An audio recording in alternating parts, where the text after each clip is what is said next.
Hi guys, मैं फिर हाजिर हूँ। इस वक्त हम डिस्कस कर रहे हैं ड्रामा सीरियल नीली कोठी एपिसोड 11 का प्रोमो। अनमोल बलोच और थला चहूर के फैन जो इस ड्रामे को लिए चल रहे हैं अभी तक 10 एपिसोड्स हो गई हैं। कुछ ऐसा नहीं हुआ है इन 10 एपिसोड्स में जिससे कहा जाए कि वाओ, इन एक्टर्स को कोई मार्जिन मिला है कुछ करने का, कुछ अपना टैलेंट दिखाने का। दोनों बहुत अच्छे एक्टर्स हैं, डोंट गेट मी रॉन्ग। दोनों के बहुत अच्छे अच्छे ड्रामे पास्ट में हम देख चुके हैं, दोनों एक्टिंग करना जानते हैं। अनमोल बलोच को लोग एक्सपेक्ट कर रहे थे इक़्तिदार वाले लेवल का मामला होगा, जो कि इस ड्रामे में इतना लेस एफर्ट डला हुआ प्रोजेक्ट मैंने इन अ रीसेंट टाइम्स में नहीं देखा।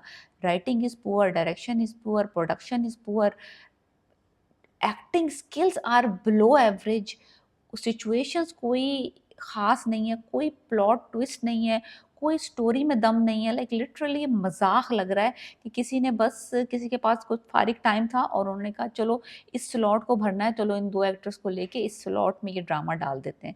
बहुत अरसे से टेबल पे पड़ा हुआ है, चलो बना ही लेते हैं, थोड़े से पैसों में बन जाएगा।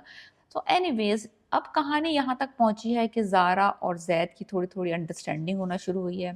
थोड़ा-थोड़ा उन दोनों की दोस्ती होना शुरू हुई है, जो कि एक्सपेक्टेड था। मैंने आपसे पहले ही कहा था कि जब उसके घर में काम करने आएगी, इनके इंटरैक्शंस होंगे और उसके बाद आहिस्ता-आहिस्ता they start liking each other. फिर उसके बाद वो फैमिली सीक्रेट्स खुलेंगे and all that. Family secret भी क्या सीक्रेट है, 2 ये जो शहीर और ज़ारा हैं, ये इसकी 2 बेटियों के बच्चे हैं। ये क्या सीक्रेट है? इसमें कोई बहुत बड़ी बात नहीं है। एनीवेज़, ज़ैद और ज़ारा की कहानी चल रही है। ज़ैद की जो फूप्पो हैं, लाइक सौतेली फूप्पो, वो कनाडा से आई हैं। उन्होंने अपनी नवासी को बुलाया कि वो ज़ैद से शादी करवा देंगी उसकी, ताकि जायदाद कहीं बाहर ना जाए। कोई लड़की बाहर से आएगी तो अच्छा है, अपनी एक करप्ट सी जो लड़की आई है, बगैरत सी, मुँहफट सी, बदतमीज़ सी, Bisma I think that's a name, और वो उससे उसकी ज़ैद की शादी करवाना चाहती हैं, ताकि पैसा जो है वो उनके हाथ में ही रहे, जायदाद और पैसा।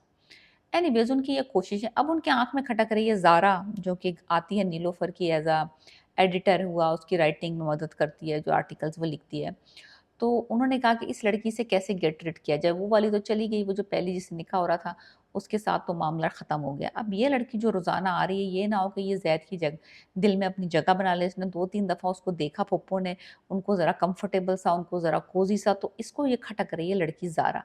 तो इसने कहा कि क्या किया जाए कि इस सब के दिलों से इसमें इसको निकाल दिया जाए और नौकरी से भी निकाल दिया जाए। तो कुछ ऐसा करना चाहिए कि ये लोग कॉन्ट्रैक्ट खुद ही ख़त्म कर दें और ये लड़की यहाँ आना बंद हो जाए। उन साहिबा ने क्या किया, बहुत ही टिपिकल सा काम किया, जो कि हम बहुत सारे ड्रामों में पहले भी देख चुके हैं। हमेशा काम करता है 50%, 50% ऑफ टाइम ये फ्लॉप होता है। अगर इनको ये बात अभी तक समझ नहीं आई तो ख़ैर, इस आपको और मुझे तो समझ आ जानी चाहिए। एनीवेज़, उन्होंने नीलोफ़र की अंगूठी चुरा के ज़ारा के बैग में डाल दी और फिर सब शोरोला रप्पा डाला कि जब अंगूठी खो गई तो सब नौकरों से पूछताछ की। फिर उन्होंने कहा मैंने तो इसको इस ज़ारा को नीलोफ़र के कमरे में जाते हुए देखा था, इसकी तलाशी लेनी चाहिए। और फिर वो कहेगी आप मुझे बेइज़्ज़त कर रही हैं, आप मुझ पे इल्ज़ाम लगा रही हैं। वो कहेगी नहीं, कोई इल्ज़ाम नहीं लगा रही, मैंने तुम्हें अपनी आँखों से देखा है, लाओ अपना बैग चेक कराओ। फिर वो उसको पब्लिकली ह्यूमिलिएट करेगी, ज़ैद थोड़ा-सा इंटरफेयर करेगा, लेकिन फिर वो पीछे हट जाएगा, फिर बैग में से अंगूठी निकल आएगी और सब हैरान रह जाएँगे। ये सीन जो मैंने अभी-अभी आपको 5 सेकंड के अंदर दोहरा लिख के बोला है, आप ये सीन कितने ही ड्रामों में देख चुके हैं। मैं तो बहुत सारे ड्रामों में देख चुकी हूँ। सो अगले एपिसोड जो 11 है, उसमें हम ये सीन दोबारा देखेंगे। ये काम करेगा फॉर अ मोमेंट, फिर उसके बाद ज़ैद को ख़्याल आ जाएगा कि ज़ारा ऐसा नहीं कर सकती। ज़ारा जो है, वो इस तरह की लड़की ही नहीं है, वो तो बड़ी गैरतमंद लड़की है, बड़ी खुद मुख्तार लड़की है, बड़ी इज़्ज़त वाली लड़की है, वो इस तरह काम नहीं कर सकती। तो ज़ैद ने तो इस बात पे बिलीव नहीं करना, जो उसकी फूफो ने इल्ज़ाम लगाया है। अब मसला ये है कि ज़ारा इतनी बेइज़्ज़ती के बाद इस घर में काम करना चाहेगी या नहीं करना चाहेगी, ये एक अनदर इश्यू है। बट ज़ैद का ज़ारा के लिए पसंदीदगी इस वाले पूरे फ़ियास्को से कम नहीं होगी।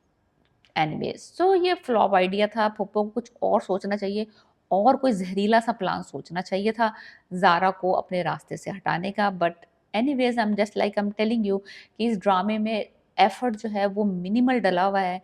प्रोडक्शन में, राइटिंग में, कोई भी ये ड्रामा, उन्होंने 4-5 ड्रामे उठाए हैं पुराने इसी तरह के, और उनको थोड़े-थोड़े सीन इधर-उधर से लेके थोड़ा-सा एक ट्विस्ट डाल दिया, थोड़ा-सा ये कि वो दोनों बेटियों के बच्चे हैं जो कि उनके घर में काम कर रहे हैं, और ये कोई इतना बड़ा सीक्रेट है भी नहीं, कि इतना एक्सप्लोसिव सीक्रेट्स है भी नहीं कि भाई अगर ये खुल जाएगा तो कोई बहुत क़यामत आ जाएगी, ऐसा कुछ भी नहीं है। सो मेजॉरिटी ऑफ द लोग जो इस ड्रामे को देख रहे हैं, it's just a time pass, कि अगर उनके पास कोई, वो उस वक़्त फ्री हैं या वो खाना पका रहे हैं या वो कुछ देखना चाहते हैं स्क्रीन पे, तो वो नीली कोठी लगा के एन्जॉय कर लेते हैं थोड़ा बहुत सीन ज़ारा के और ज़ैद के। अदरवाइज़ ड्रामे में कुछ नहीं है। Please let me know what you think and what are you enjoying in this drama, and please subscribe my channel.